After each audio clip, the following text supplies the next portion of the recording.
Hi అండి. ఈరోజు veg, non veg కూడా వండుతున్నాను. స్పెషల్ ఏంటంటే మా అన్నయ్య వచ్చారనమాట. నాన్ వెజ్ ఏమో మా అన్నయ్యకి వండుతున్నాను.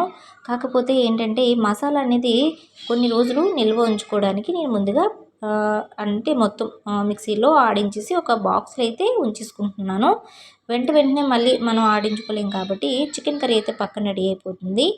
ఇంకా నేను నాన్ వెజ్ తిన్ను కాబట్టి వెజ్ కర్రీ అయితే వండాననమాట. ఒకటి ఒట్టొడియాలు, టమాటీ కొద్దిగా గ్రేవీలాగా చేసి వండాను. మళ్ళీ పప్పు మామిడికాయ, అది కూడా పచ్చి మామిడికాయ కాదండి, ఎండబెట్టిన ముక్కలైతే ఉంచుకుంటాం. అవి నిల్వ ఉంచుకోవడానికి అయితే బాగుంటాయి. అది కూడా కాయగూరల రేట్ అయితే ఎక్కువైపోయింది కదా. ఇలాగ స్టాక్ పెట్టుకొని కొన్ని అయితే మనకి ఎప్పుడు కంఫర్ట్గా ఉంటే అప్పుడు వండుకోవడానికి కూడా బాగుంటుందని ఇవాళ వెజ్, నాన్ వెజ్ కూడా వండేసాను అనమాట.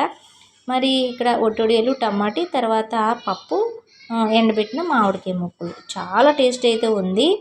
కాకపోతే తినలేనప్పుడే నాన్ వెజ్ అయితే వండవలసి వచ్చింది.